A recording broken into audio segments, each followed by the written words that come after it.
Sí, profe. Ok, bien. Lo que vamos a comenzar, todo lo que hemos visto hasta el minuto ha sido concebido en un mundo de plena certeza. Y a pesar de ello, es lo que se hace en la práctica. No obstante, ahora vamos a ver algunas cositas que nos permiten extender lo ya visto y tiene que ver con, refiere a condiciones de incertidumbre o riesgo. Lo primero que hay que tener claro es una diferencia entre lo que connota lo uno y lo otro. Para ustedes, ¿qué significa una situación de incertidumbre?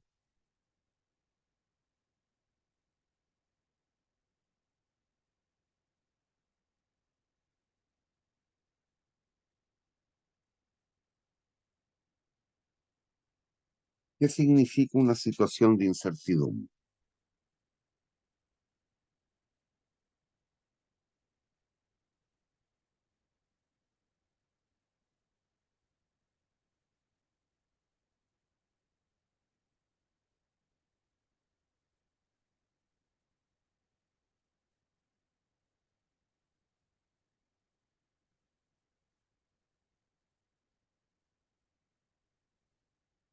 Aventura en un juicio, por niño.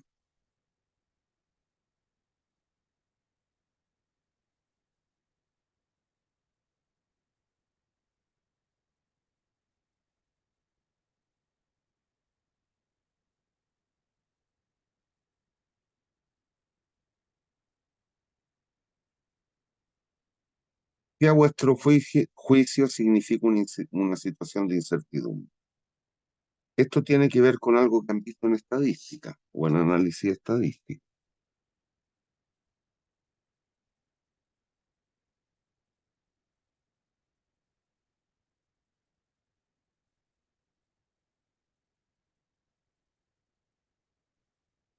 Jóvenes, ¿me escuchan o no? Sí, profe. La Eh, incertidumbre no hace referencia a la falta de información. Está vinculado con eso, ciertamente. Por ejemplo, hoy día con todo el fenómeno que estamos viviendo por la lluvia, nosotros, frente a la situación de el agua que se va a poder consumir o respecto de lo que están diciendo, dadas altas crecidas del río Mapocho y del río Maipo, ¿qué podría llegar a ocurrir con el agua? ¿Seguirá siendo potable o, según la información que nos están dando en estos minutos, podría, podría volver a enturbiarse?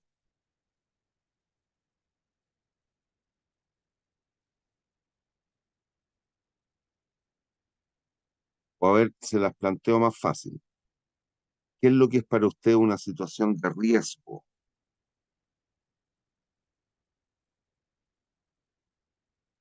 Tiene que ver con la información, sin duda.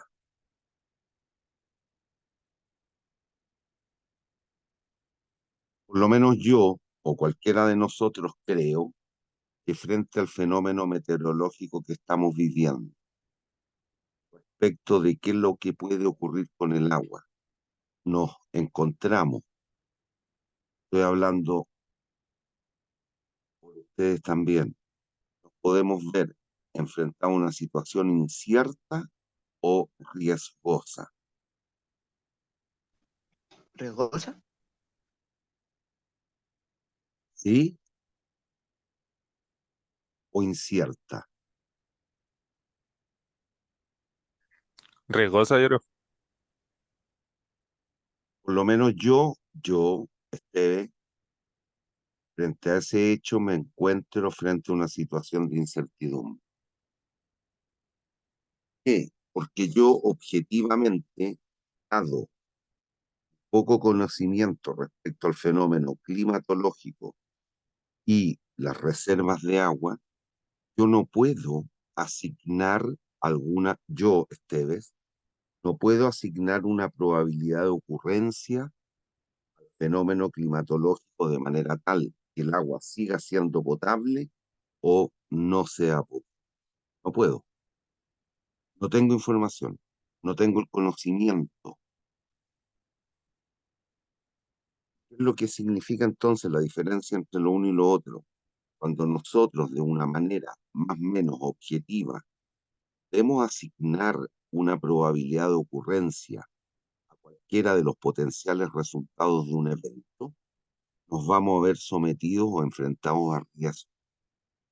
Cuando yo no puedo, a pesar de que conozco los resultados, sé que el agua o va a terminar siendo potable o no potable, dadas las lluvias, pero yo no puedo asignar una probabilidad de ocurrencia a cualquiera de esas dos posibilidades, dado mi nivel de saber o conocimiento, estoy frente a una situación de incertidumbre. Y es así como en general podemos cualificar o definir una situación de incertidumbre como aquella en la cual no conozco potenciales resultados de un evento, o si bien aún conociéndolos, no puedo asignar una probabilidad de ocurrencia a cualquiera de dichos resultados. Mientras una situación de riesgo es aquella en la cual, en vez de conocer los potenciales resultados del evento, yo puedo sí asignar una probabilidad de ocurrencia a alguno de ellos, a cualquiera de ellos, a todos ellos. ¿Ven la diferencia o no? Sí, profe. Yo por lo menos sí. Por ejemplo, hoy día frente a la aprobación o no de esta asignatura, cree que se encuentra en una situación incierta o riesgosa.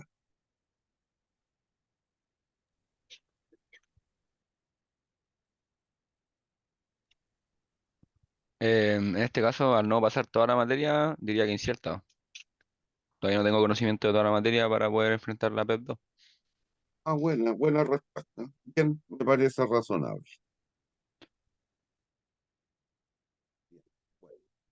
Y ahí está el kit del asunto.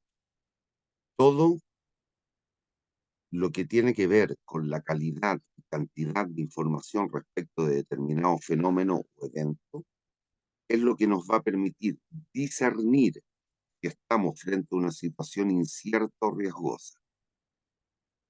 Cuando o bien no conozcamos los resultados o a pesar de conocerlos no podemos objetivarlos mediante una cierta probabilidad de ocurrencia, estamos frente a incertidumbre.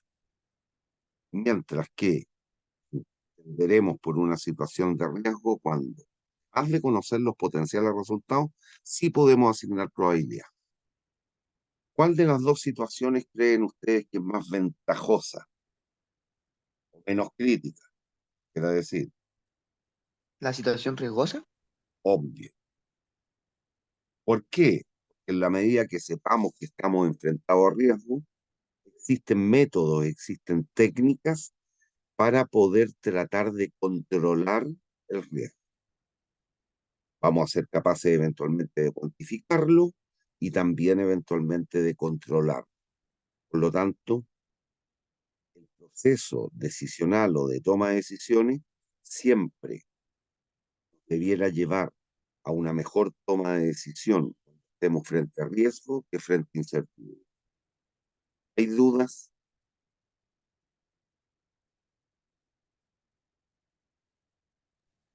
¿Hay dudas? Por mi parte no, profe. Ya. Entonces, vamos a partir analizando lo que tiene que ver con incertidumbre y esto va a consistir en el análisis de este ejemplo que tenemos en pantalla. Por lo tanto, les voy a pedir que lo lean y lo explicamos y empezamos a resolverlo. Lo primero que vamos a analizar, reitero, es algunos criterios de decisión cuando estemos enfrentados a una situación de incertidumbre. Entonces, les pido por favor que lean el ejemplo.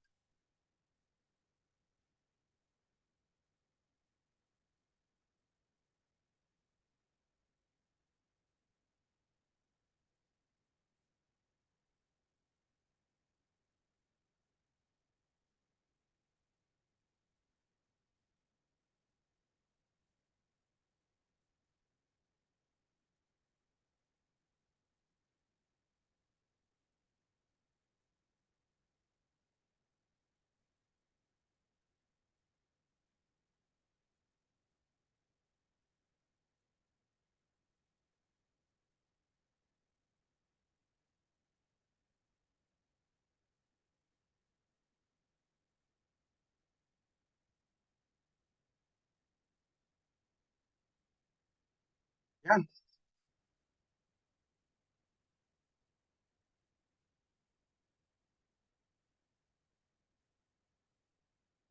Niños, ¿ya?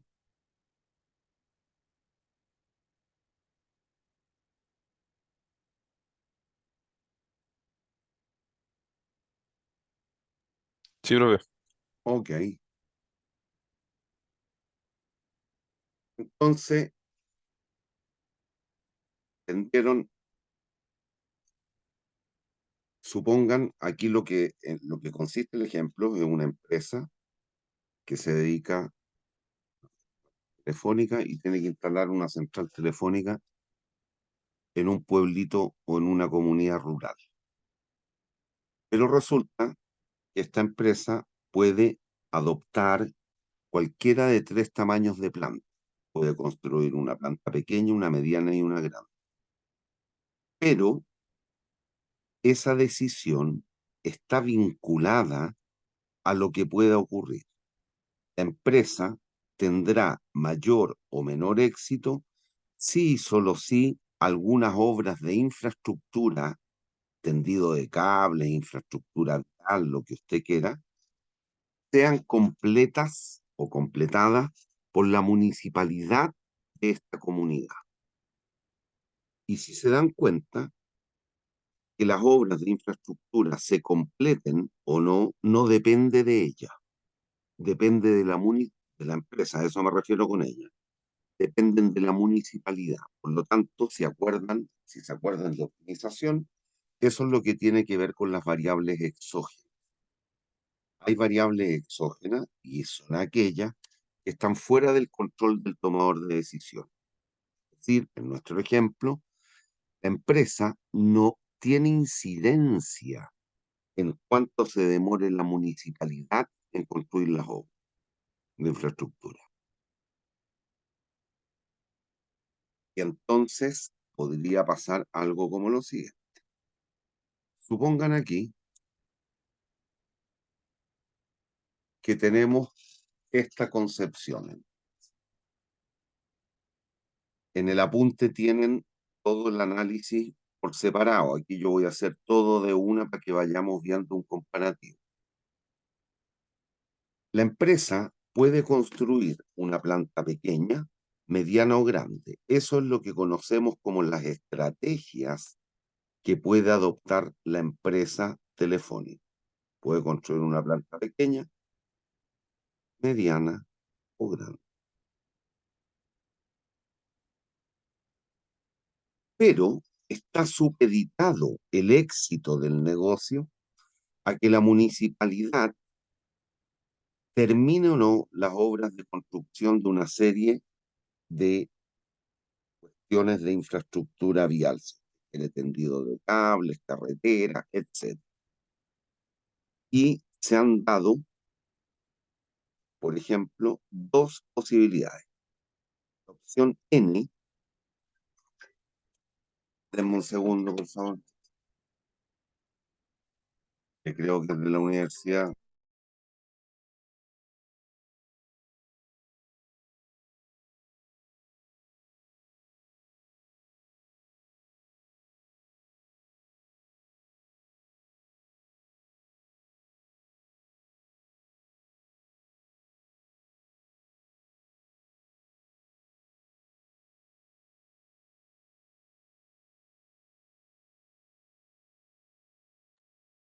Bien, pero esto queda supeditado, tal cual digo, a que las obras de infraestructura se terminen en un lapso de 3 años o menos o en un lapso mayor de tiempo.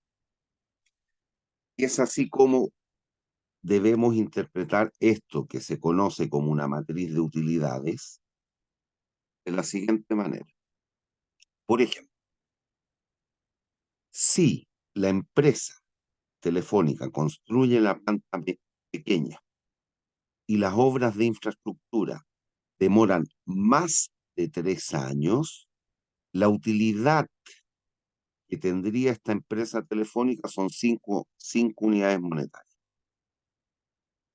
Mientras que, por ejemplo, si la empresa construye la planta grande y la municipalidad logra concluir las obras de infraestructura en un lapso de 3 años o menos, la utilidad para la empresa serían 8 unidades monetarias. ¿Entienden la matriz?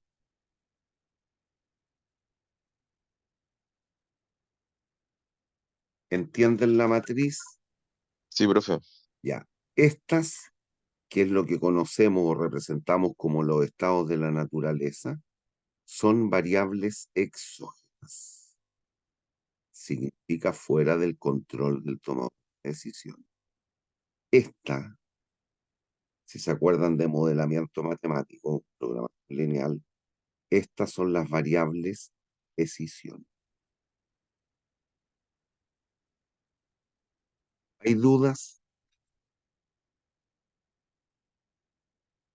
¿Hay dudas? Aquí lo complejo es llegar a construir la matriz, no lo que vamos a ver a continuación. ¿Hay dudas? No, profe. Ok. Vamos a ver algunos criterios, que es muy sencillo. Es una extensión de lo que han visto en optimización, pero sirven para lo que es la evaluación de proyectos. Primero de los criterios es el de Wall. Y Wall, por definición, tiene un enfoque o una visión pesimista.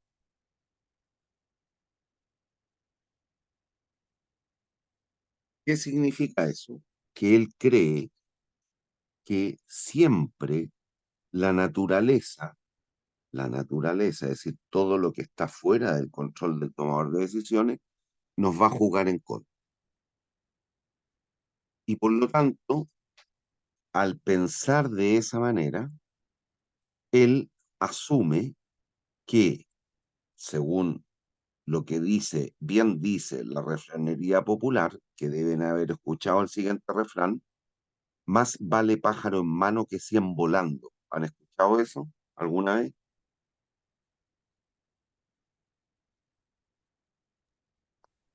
Sí, Bueno, Walt se sustenta en ese precepto y por lo tanto valora más la o una eventual pérdida que potenciales ganancias.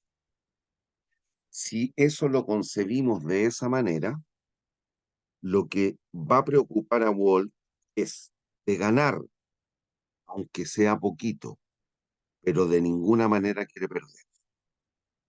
Y por lo tanto, el criterio de Walt es tan sencillo como lo siguiente. ¿En qué consistiría el criterio de Walt? Que para cada estrategia yo determino cuáles son, en este caso, que es una matriz de utilidades, tal cual vieron en optimización, usted puede bien maximizar una función o minimizar, según sea el caso. Y el criterio que han visto, seguramente el método simplex o el Tableau, es adaptativo. Usted podía minimizar o maximizar. Acá pasa lo mismo. Acá yo voy a definir los criterios para este caso en el cual se nos ofrece u otorga una matriz de utilidades. Por lo tanto, Walt se preocupa en este caso de determinar cuáles son lo mínimo que podría ganar según cada planta o el tamaño de planta que construye. Entro a la matriz de utilidades y determino los mínimos.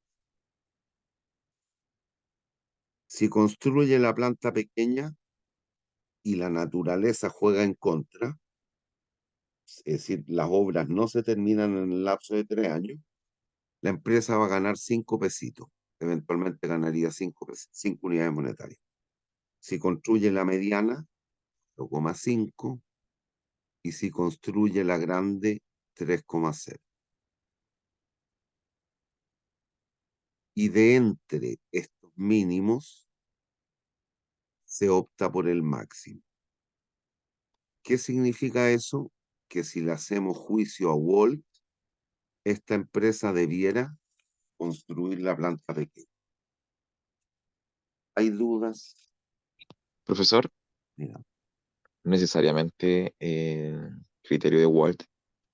¿recae con que sea a mayor a 3 años o no necesariamente? No te entiendo la pregunta. Que en el estado de naturaleza separamos, que, si, me corrige si me equivoco, si el proyecto se realiza a 3 o más años plazo o a No es menos de el tres, ¿cierto? proyecto, cuidado, por eso, separen la Ya, paja del trigo. Una cuestión es la planta telefónica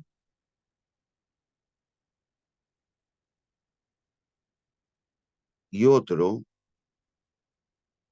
son las obras de infraestructura. ya, entonces, el método, Esto, criterio igual, esta es la variable de decisión. La empresa ya, tiene que decir qué planta construye. Y las obras de infraestructura dependen de la municipalidad. Nada que ver con la empresa. ok. Son variables exógenas. Dime la pregunta.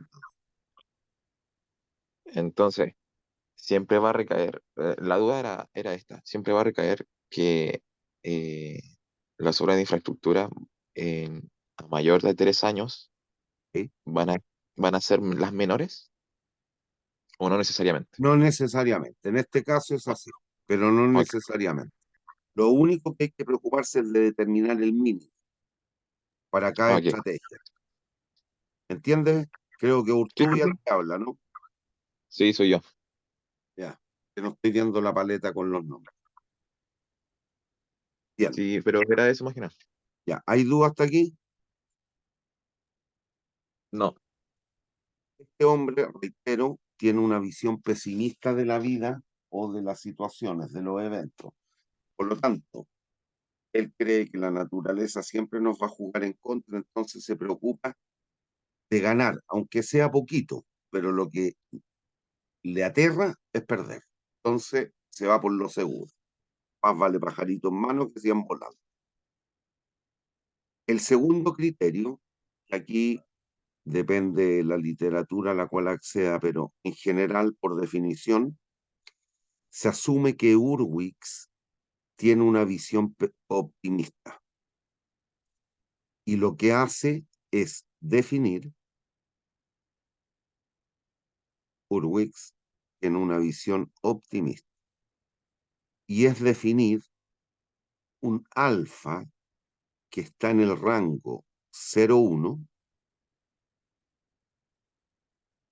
como un índice de optimismo.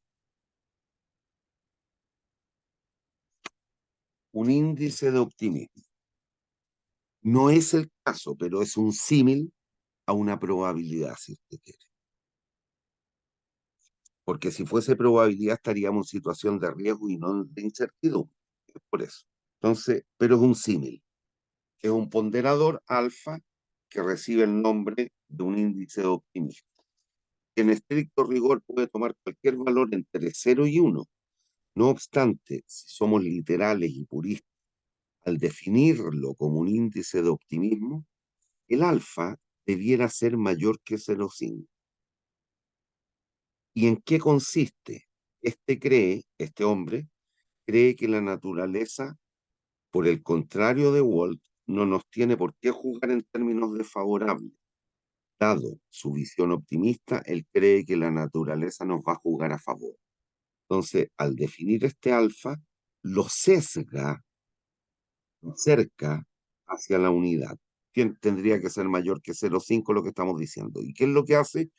Pondera los estados de la naturaleza por el índice de optimismo y el complemento. Por ejemplo, si aquí Urwix asume que alfa es 0,6, sin decirlo, pero lo voy a manifestar como que fuese una situación de riesgo. Urwix está pensando que con un 60% de probabilidad las obras sí se van a terminar en el lapso de 3 años.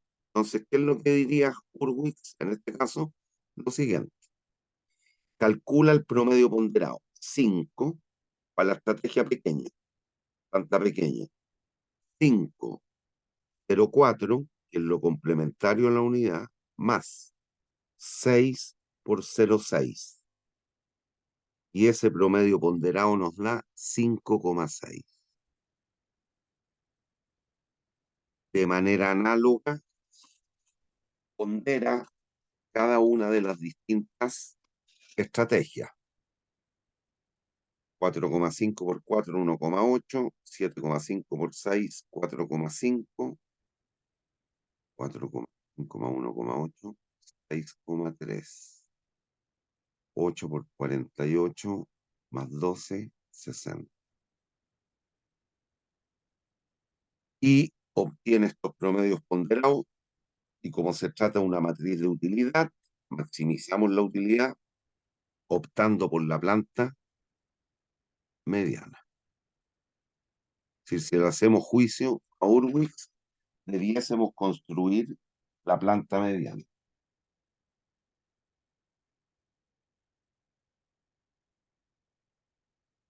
¿Siguen hasta aquí? Sí, profe. Los demás Profe, ¿me siguen. puede explicar de nuevo la columna de Urwich, porfa? ¿Cómo calculó?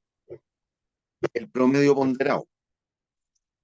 En el fondo aquí es el estado más desfavorable, n, el resultado enésimo por 1 menos alfa, más el resultado elésimo, lo más favorable, por 0,6. Perdón, por alfa, que es 0,6 en este caso. Entonces, aplicado, si el alfa fuese 0,6, nos quedaría 5 por 0,4 más 6 por 0,6. Y eso da 5,6. Ahí está. Análogo los otros dos. 4,5 por 0,4, 1,8. 4,5 por 0,6, 4,5. 4,5 más 1,8, 6,3. Y así sucesivamente. Pondera él nomás, con este índice de optimismo.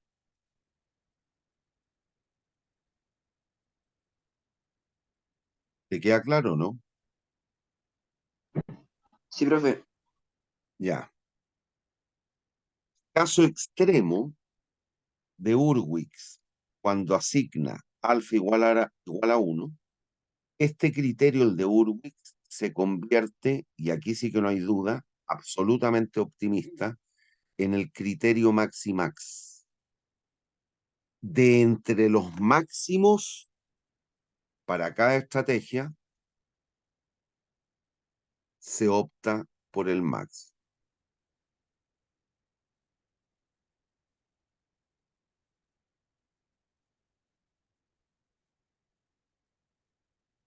Si le hiciésemos juicio a Hurwitz y el alfa o el índice de optimalidad o de optimismo fuese igual a la unidad, deberíamos construir la planta grande. ¿Hay dudas? ¿Hay dudas? No, Laplace,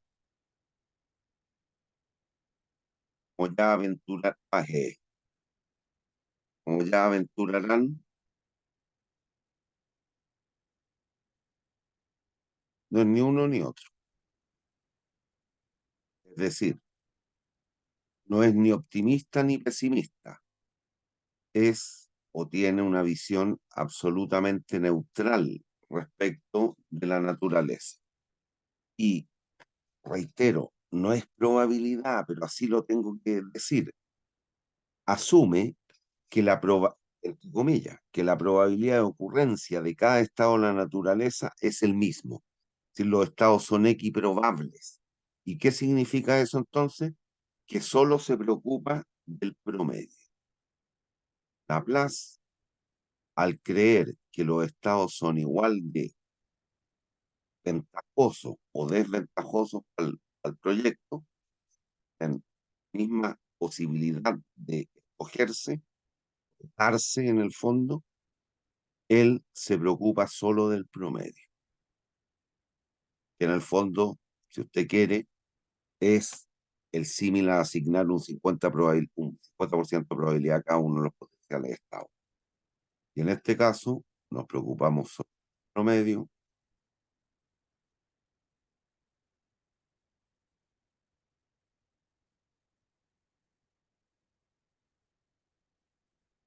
las estrategias. Y de entre estas estrategias, opta por el mayor.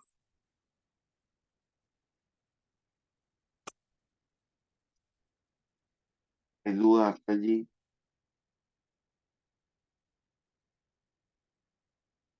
No, profe, ninguna duda.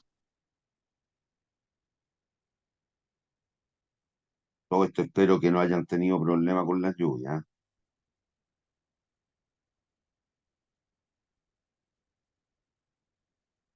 porque parece que a mucha gente ha sido bien crítico según veían las noticias hace un rato.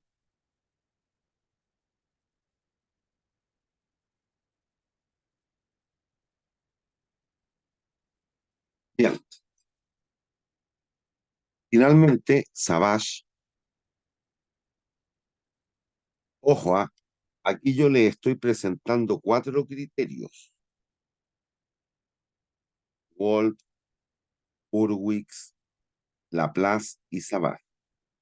No hay uno mejor que otro.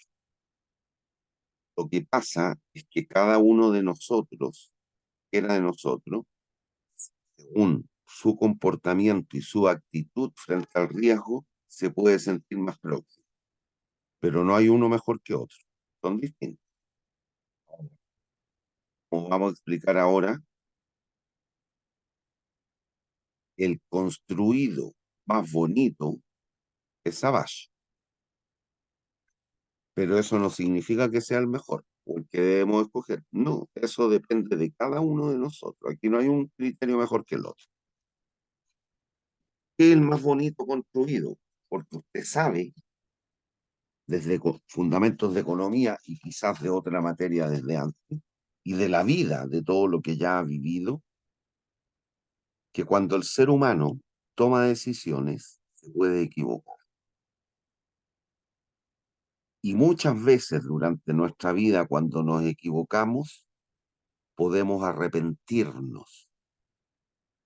Y por lo tanto, si me arrepiento, algo habré de hacer. Estoy hablando de la vida. Si actué mal frente a un colega, frente a un compañero, frente a un alumno, y me di cuenta del error que cometí, le pediré disculpas. Siento y le pediré disculpas. Eso es la concepción que tiene de atrás el criterio de Savage. ¿Y en qué consiste, visto en nuestra óptica, en nuestra materia? En que ciertamente Savage toma en cuenta el costo de oportunidad de una mala decisión. Y ese concepto de costo de oportunidad ya lo debieran tener más que asumido y entendido. Por lo tanto, lo primero que hace Savage es reconstruir esta matriz, la matriz original, considerando el costo de oportunidad de una mala decisión. El ser humano al tomar decisiones se puede equivocar, se puede arrepentir. Entonces, a efecto de ello, Savage construye lo que se conoce, esta nueva matriz, como la matriz de arrepentimiento o regret.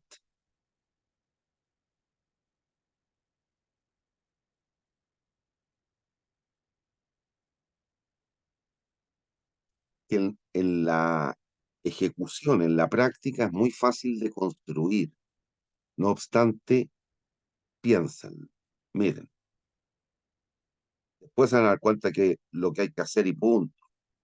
Pero la idea es que piense para que una vez más internalice y no tenga dudas respecto al concepto costo oportunidad. Me voy a parar en esta celda. ¿Vieron dónde puse el punto negro? Sí, Ya. La empresa decide construir la planta mediana. ¿Me siguen hasta ahí? Tomó la decisión. Va a construir la mediana. ¿Me siguen? sí, profe. Ya. Y resulta que ocurrió el estado L. Si las obras sí se terminaron. Les pregunto, ¿la empresa ¿está o no está arrepentida de la decisión que tomó? ¿Qué les dice el criterio, el juicio? Que no, si se cumplieron los plazos no tendría por qué.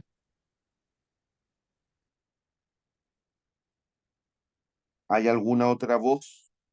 Es que ahí sale igual que... Pero, Sí, sí, profe, está ahí en la arrepentido. mediana. Profe, la mediana, ¿qué se considera? ¿Qué utilidad ¿Qué en mediana? ese caso? ¿Cuál O sea, usted mediana? se posicionó en la estrategia de la planta mediana. Ah, la planta mediana. Ya pensé que me estabas ¿Qué hablando del utilidad considero? estadígrafo de posición. ¿Ah? ¿Qué utilidad considero? Porque yo podría decir que No, yo no solo... consideré ninguna utilidad. Lo único que yo te dije es la empresa construyó la mediana y la municipalidad terminó la obra en un año. ¿En qué celda terminé parado? Recuerden, en una matriz el arreglo se lee fila-columna. Esta es la celda 11, 12, 21, 22, 31, 32.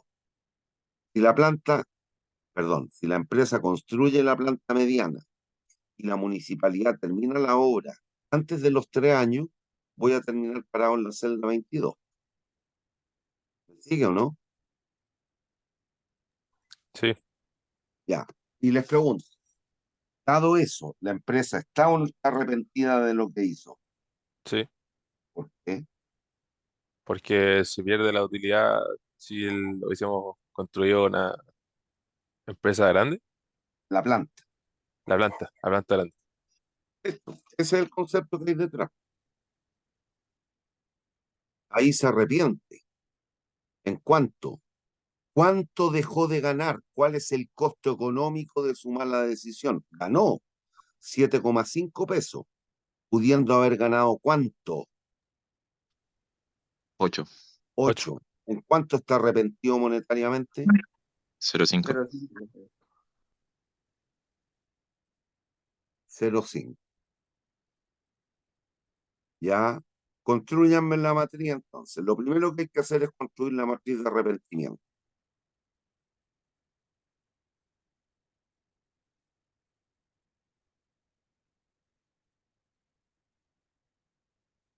Le pongo el signo porque estamos trabajando con la matriz de costo de oportunidad, arrepentimiento de la mala decisión, como lo quiera decir, pero nunca olviden que partimos con una matriz de utilidad. Entonces el signo es importante por lo que vamos a hacer después. Sigan, lo escucho. Resulta que usted construyó la grande y ocurrió el estado N. ¿En cuánto se L de Lelo, Lila, Lolo? ¿En cuánto se arrepiente? No hay 0. arrepentimiento. No hay arrepentimiento. Y si usted hubiese construido la pequeña, ¿en cuánto se No, arrepiente? 2. No sé si se dan cuenta que qué es lo que hay que hacer cuando estamos con la matriz de utilidad. A cada columna se le resta el mayor de la columna, porque ahí se explicita el costo de oportunidad de la mala decisión. ¿Cuál es el mayor? 8. Entonces resto. 6 menos 8, menos 2. 7,5 menos 8, menos 0,5. 8 menos 8, 0. Análogo para la otra. Al otro estado de la naturaleza, para la otra columna. Vean si lo entienden la matriz.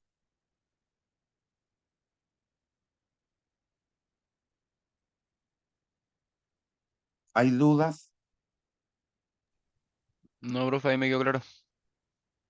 Bueno, ya esta nueva matriz, o matriz de arrepentimiento, de regret, de costo-oportunidad, como lo quiera decir, se le aplica el criterio de Wolf. Menos 2, menos 0,5, menos 2. Y perdón, estos mínimos, se opta por el máximo. Es decir, si le hiciéramos caso a Savage, debiéramos construir la planta mediana.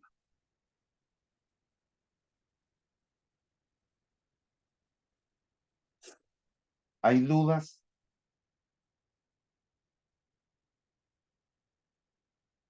No, profesor, no hay dudas. Por lo menos por mi parte. ¿Hay dudas, niños? No, Ojo, profe. reitero, aquí no hay un criterio mejor que el otro, ¿ah?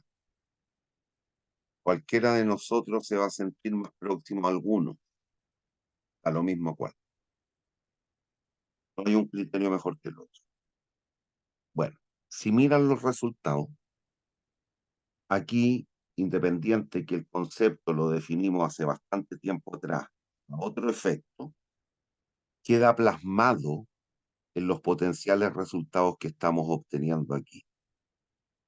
¿Y cuál es eso que ocurre? Fíjense, hay, y entiendan lo que ocurrió, hemos concebido el costo-oportunidad, hemos asumido una visión pesimista, una visión neutral y una visión optimista respecto de la vida o del estado de la naturaleza. Pasa que no hay, según esas distintas visiones que hemos empleado para construir los potenciales resultados, no hay una estrategia mejor que otra. Y si se acuerdan, esto tiene que ver con un concepto que ocupamos cuando definimos la TIR y algunas de las críticas a la TIR, y era el concepto de dominancia. Les pregunto, según los resultados que allí están, ¿hay una estrategia que domina las otras? Que entiendan por estrategia un tamaño de planta, o la pequeña, o la mediana, o la grande. ¿Hay alguna estrategia mejor que otra? ¿Es a todo evento la construcción de una planta mejor que las otras? No. No. No, no hay dominancia. Y eso va a quedar plasmado en lo que vamos a hacer ahora. Como bien me dijeron hace un rato, ¿qué prefieren ustedes? ¿Verse sometidos a una situación de incertidumbre o de riesgo? Riesgo. Riesgo. Riesgo, ¿por qué? Porque obviamente si ya estoy frente a una situación de riesgo, tiene que ver con que logré recabar mejor y mayor cantidad de información y por lo tanto, analizando y empleando, ajustando dicha información, voy a ser capaz eventualmente de construir o asignar probabilidades de ocurrencia a los potenciales resultados, que serían N y L, lo que no controlamos, los estados de la naturaleza. Entonces, ¿qué es lo que vamos a tratar de hacer? En este ejemplo que hemos partido considerando cómo podríamos aplicar algunos criterios de evaluación en condiciones de incertidumbre, los vamos a transformar la situación en una riesgosa. ¿Cómo? Asigno una probabilidad de ocurrencia al estado N. Déjeme cambiar el color del lápiz.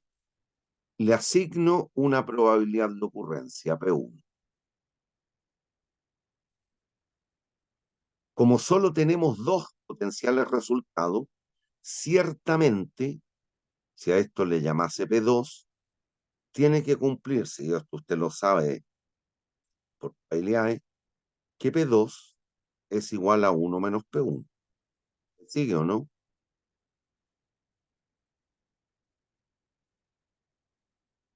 ¿Me siguen? Sí, profe. Sí, profe. Si tenemos dos potenciales resultados, o las obras no se terminan, o sí se terminan antes de 3 años, si esto es un 30%, no cabe duda que esto tiene que ser Un L. 70. 70. La suma tiene que ser 1. 1. Ya. Y aquí un recordatorio que lo borro al tiro. Usted sabe que la sumatoria de los P sub I para cualquier evento aleatorio, ahora ya le pongo apellido, tiene que ser igual a la unidad. Además sabe que P sub I tiene que estar contenido en ese rango. Un evento que nunca ocurre, ¿qué probabilidad tiene de ocurrencia? 0. Cero. Y un evento cierto, Uno. Evento 7. ¿Hay dudas? ¿Hay dudas? No, profe. Eso lo borro, eso sí.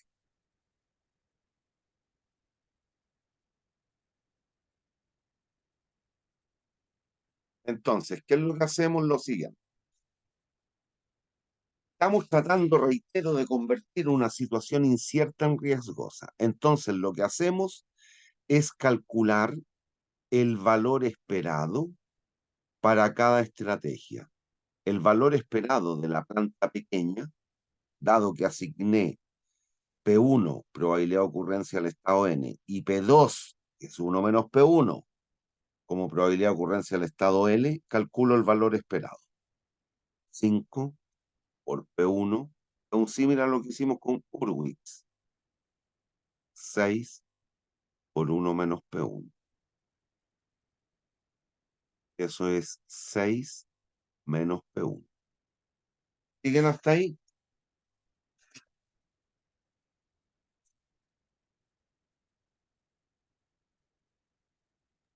Sí, profe.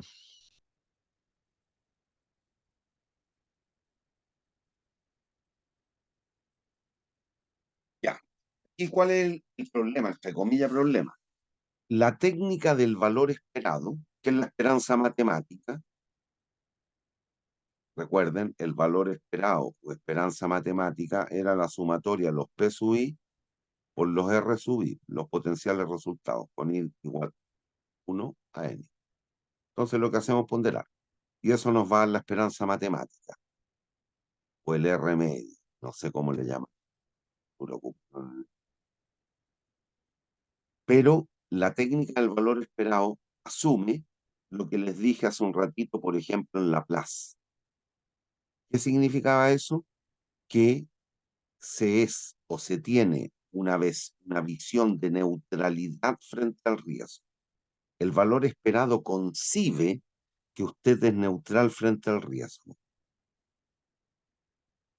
¿Estamos? El concepto del valor esperado en eso consiste. Lo vieron en estadísticas algunos años atrás. De manera análoga, calculo el valor esperado de la planta mediana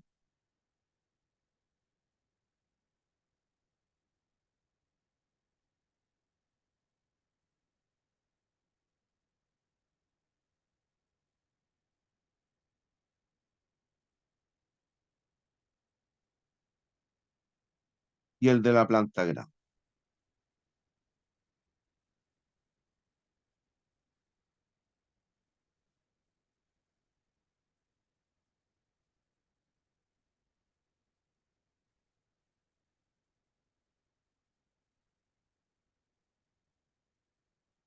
¿Me siguen hasta ahí? Sí. Listo. ¿Y ahora qué hacemos? Si se dan cuenta, estas tres funciones, que son funciones, ¿de qué grado son? Primer grado. Primer grado. Por lo tanto, la representación gráfica de ellas, ¿a qué dará origen? Rectas. Rectas. ¿Y qué hago? Las trazo.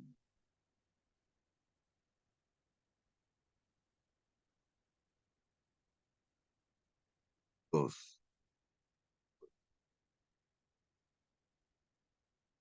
6, un.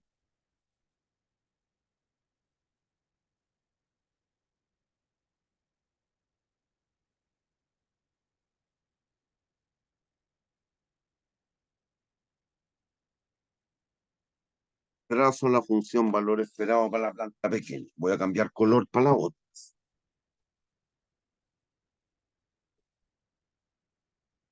La otra, 7,5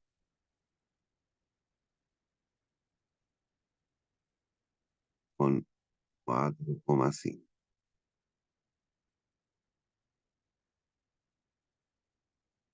7.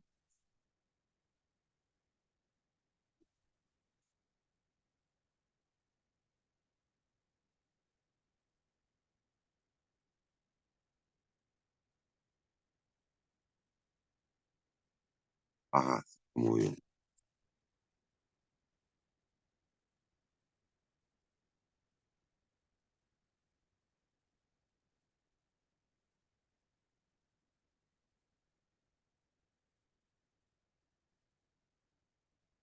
8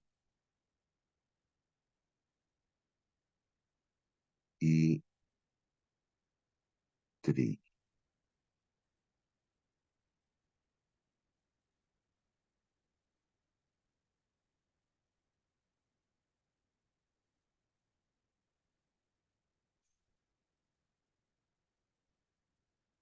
Y si observan, aquí ya tenemos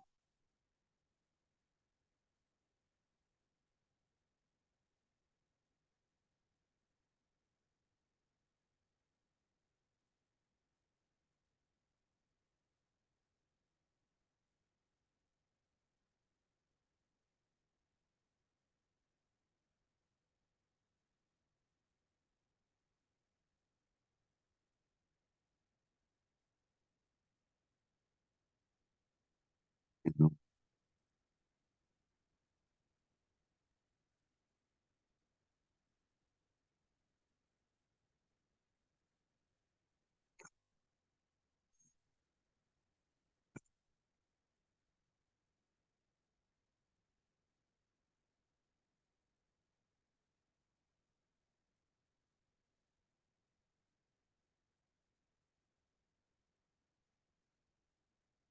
Presten la atención a esas dos lineecillas. Si observa, aquí se dan intersecciones. Eso es fácilmente encontrable de la siguiente manera. Si se dan cuenta, al haber esas intersecciones, lo que está ocurriendo es lo siguiente.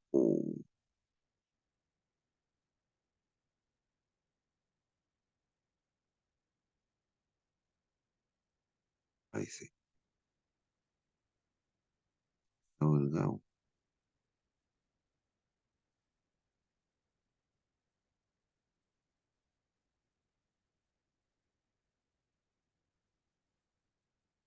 Entonces, el valor esperado,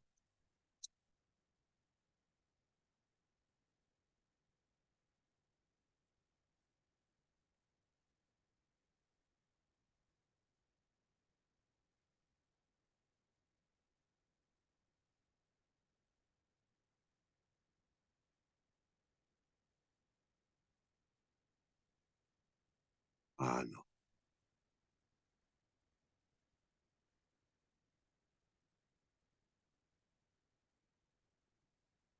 El valor esperado, igual, voy igualando a la intersección.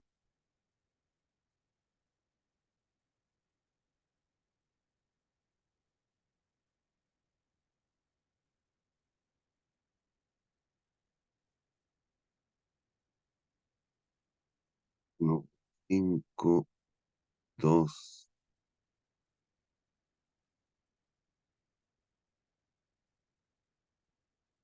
esta intersección. Eso de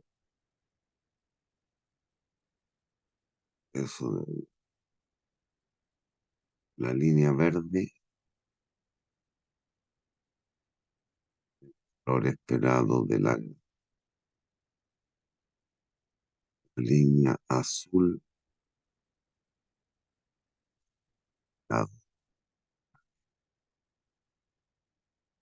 y la línea violeta,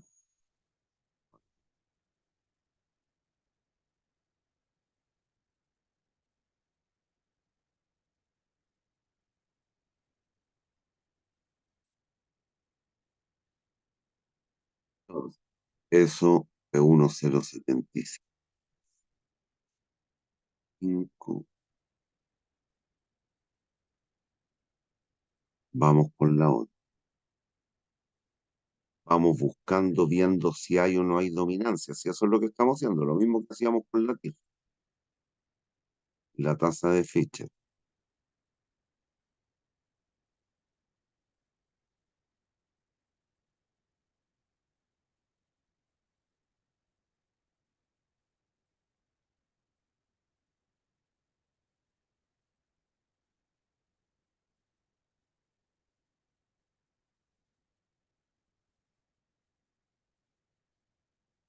Esa intersección ocurre a 0. Y finalmente voy a la otra, valor esperado la mediana, valor grande, más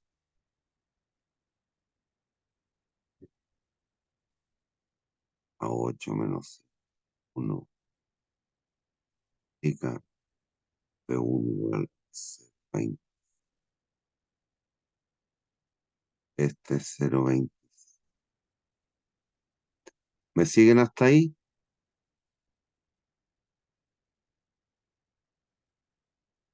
Sí, profe. Sí, profe.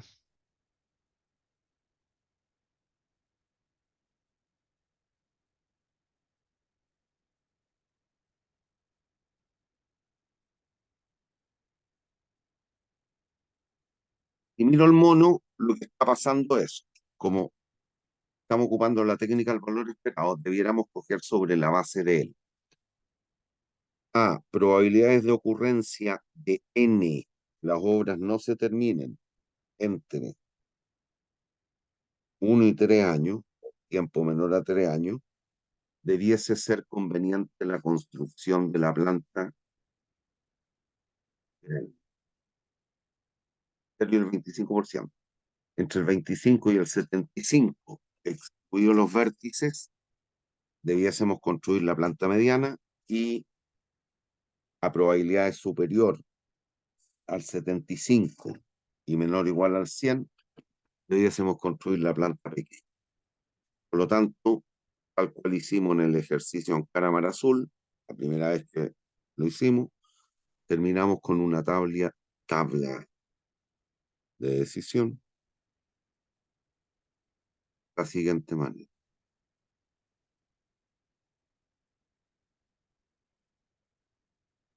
Y el tiro explica.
Ahí está la tabla de decisión.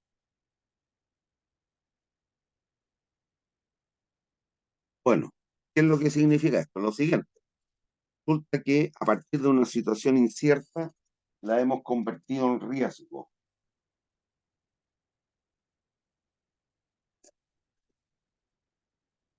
Y ahora podríamos tratar de recolectar o recabar mayor cantidad de información, nos documentamos o tenemos un amigo que es asesor de la municipalidad de la zona rural, experto en construcción de obras civiles, tendido de cables y todo eso, y que él nos puede arrojar alguna luz. Como por ejemplo nos podría decir, bueno, la probabilidad de que las obras de un, la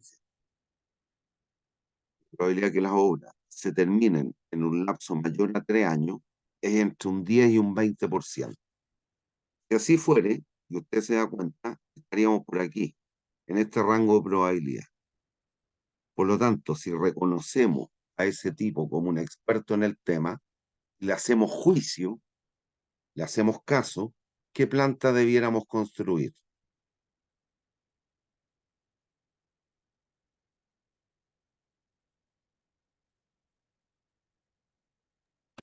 grande. La grande. Es un problema. Ahora podría ocurrir también que la persona nos diga, mira, hay entre un 20 y un 30% de probabilidad.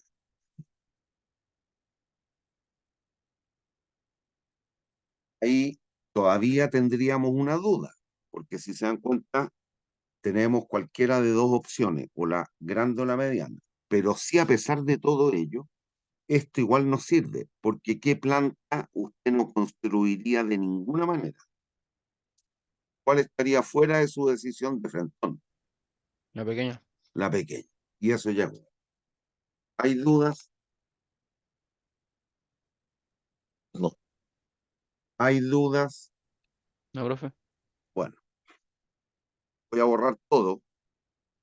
¿Hay dudas?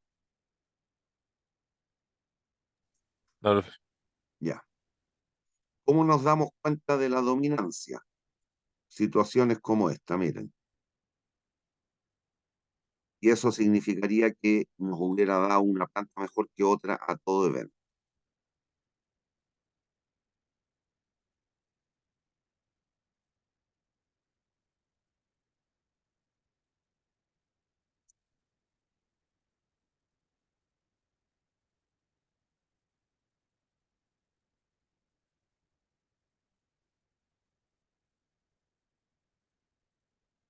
No.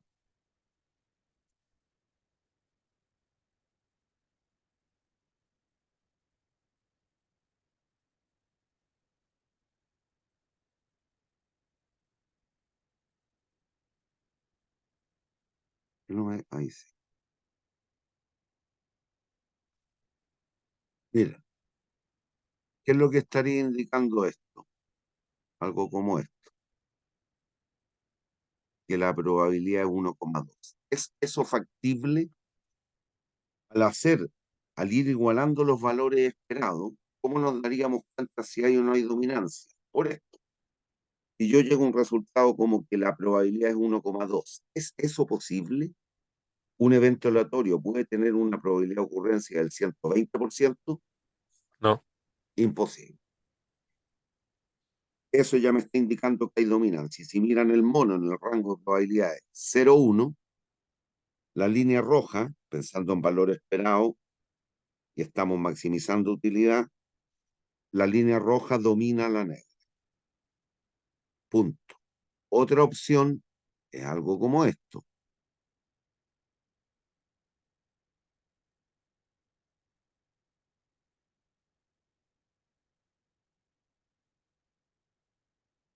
Aquí nos está dando ahí la intersección. De ejemplo, podría ser menos 0,14. Un evento aleatorio puede tener una probabilidad de menos el 14% de probabilidad de ocurrir. no, Tampoco. Por lo No. tanto, ciertamente ahí eso connota que hay dominancia. La línea roja es siempre mejor, mayor, que el valor esperado es mayor que la línea azul. Hay dominancia. ¿Hay dudas?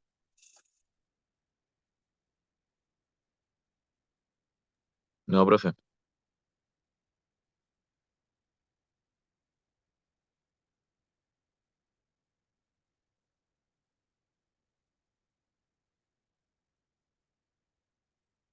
Ya. Bien, hasta aquí llegamos hoy día, jóvenes. Profesor, consulta, Díganme.